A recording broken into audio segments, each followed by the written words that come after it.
Antonin, la politique, c'est Nicolas Sarkozy qui amende donc le ni-ni vis-à-vis du Front National. En cas de duel Marine Le Pen, François Hollande au second tour l'année prochaine, il voterait François Hollande.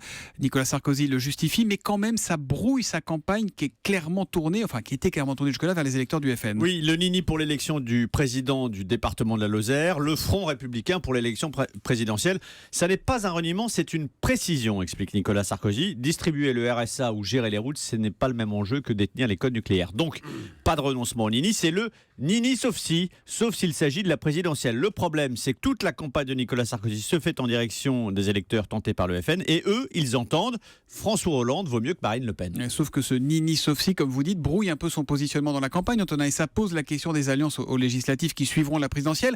En cas de duel PS-FN, que préconiseront les Républicains ? Voilà, c'est tout le problème. Le débat va ressurgir immanquablement et il embarrasse tout le monde.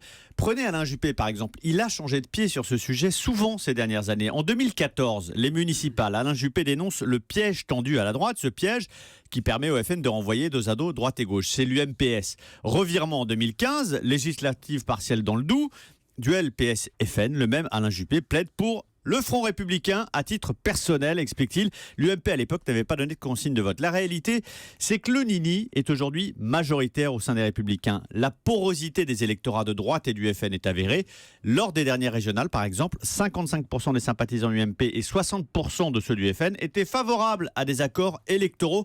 Le cordon sanitaire instauré par Jacques Chirac en 1986, il interdisait à l'Assemblée tout contact physique entre les élus RPR, UDF et les 35 élus FN. Ce cordon sanitaire n'est aujourd'hui plus du tout étanche.